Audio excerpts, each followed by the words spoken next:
All right. Look, I'm only doing this once, okay? My lawyer's gonna kill me for even sitting down here, you know?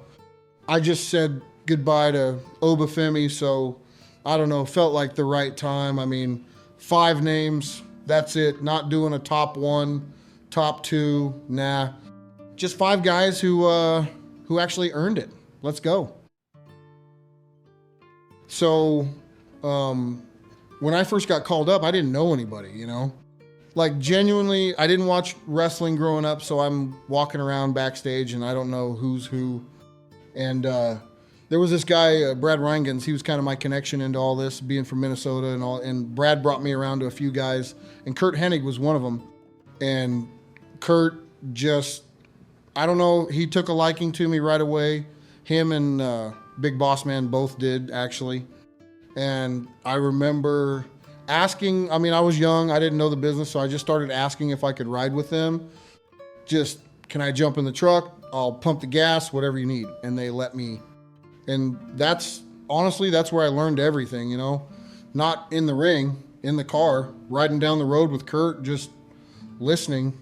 He didn't sit me down and give me a lecture or anything. It wasn't like that. It was just small things. How to put a match together, how to think about it, not just swing your arms around out there, real psychology behind it, you know? And there's this one line he gave me, I still hear it, honestly, in his voice. He said, you got to get in to get out. That's it. That's the whole business right there, you know? Get in, get out. I think about that more than people would probably guess. He was also the one who told me to stop doing that dumb move I used to do off the top rope. Told me flat out, you don't need that. Stop doing it. And I didn't listen, which, yeah, we'll get to that. But Kurt, I mean, he wasn't flashy about any of it. He didn't need to be. That was kind of the whole point with him, you know? He just knew things, and he'd tell you, and then he'd go back to whatever he was doing. He passed away in 2003, and I'm not going to sit here and make some big speech about it. That's not really who I am. But I think about him. I think about that line a lot, actually. Get in to get out.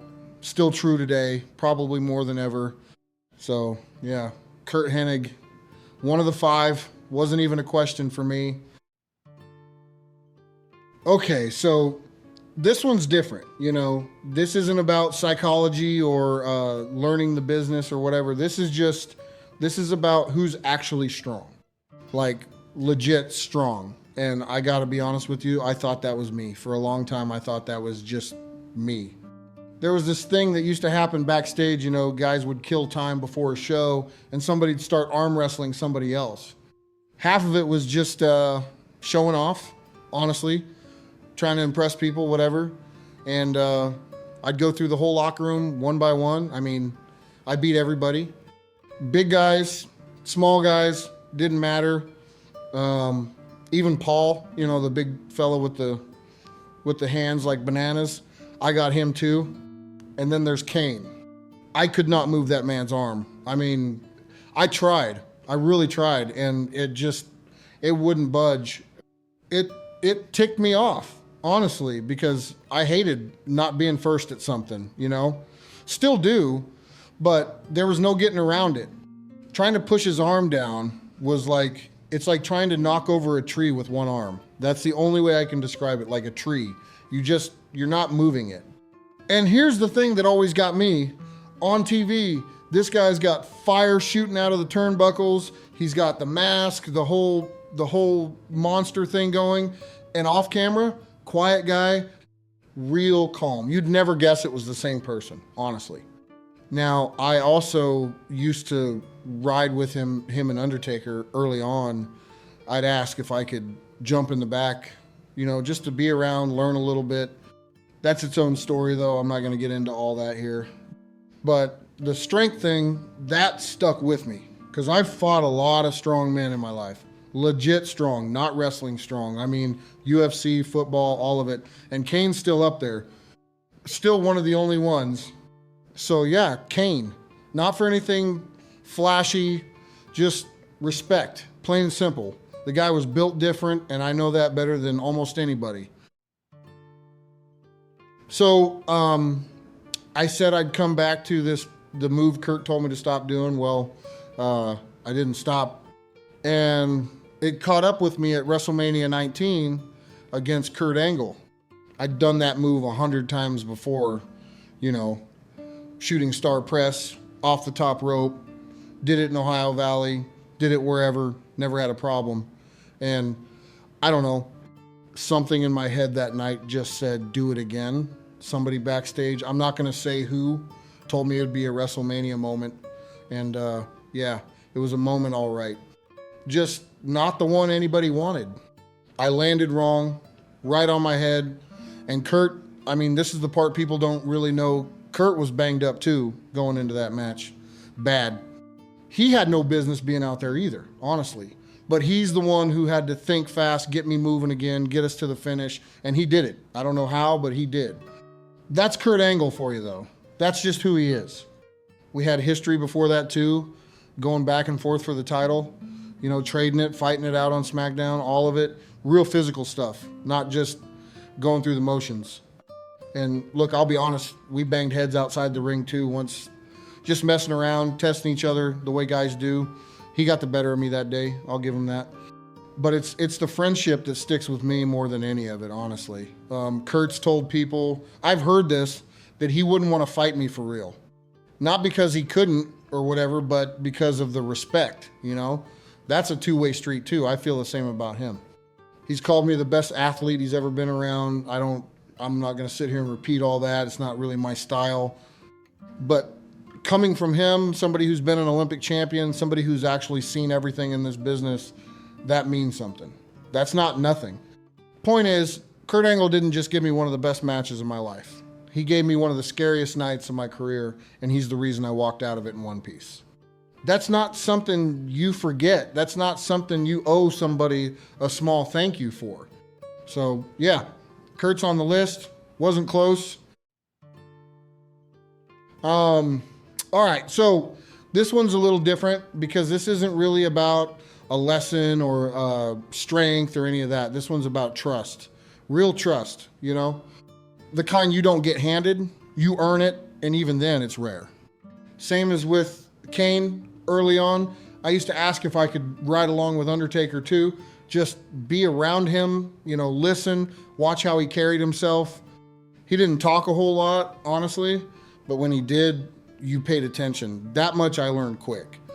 Now, everybody remembers the streak ending.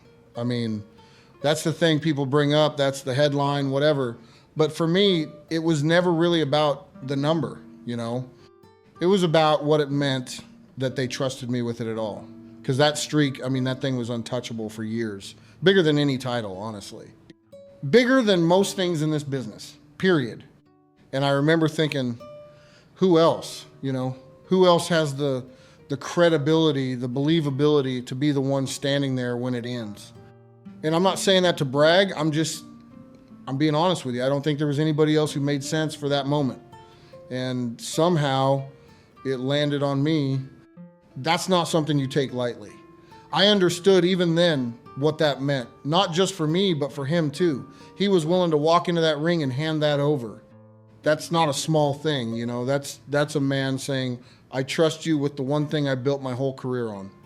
People forget too, that match, the one where the streak actually ended, it was ugly. It wasn't clean, it wasn't pretty. I mean, there were real problems in that match, physically, and somehow we still got through it, got to where we needed to go. That's a testament to him, honestly, more than me, steering a banged up match like that home. And outside of all the wrestling stuff, we're friends. Real friends, not the fake backstage kind. I don't see him much. I don't see anybody much, honestly. That's just who I am. But when I do, there's no ego there, no leftover weirdness from any of it. Just two guys who went through something together. So when I think about the greatest I've ever seen, I keep coming back to that trust. Not the matches, not the drama around it. Just he looked at me and decided I was the one. And I still don't take that lightly, you know? Probably never will. Undertaker's on this list because of that. Full stop. Now this one's more recent, obviously, but it still hit me the same way, honestly. Different era, same feeling. I remember watching him come up, and for a while, I don't think people really saw it yet. I mean, I saw pieces of it, sure, but it wasn't fully there, not yet. And then at some point, it just clicked. You could see it happen almost in real time, which is rare, honestly. Most guys, it's slow, it's gradual. With him, it felt like flipping a switch. Before one of our bigger matches, I remember somebody asked me what I actually thought of him, off camera, not the storyline stuff. And I just said it straight because that's how I am. I don't really dress things up. I said, I see a real superstar. Like, genuinely, I see a guy who came into his own, who's a real threat, not just as a character, but as a person, That it factor, he's got it. Always kind of did, if I'm honest. It just took a minute to surface.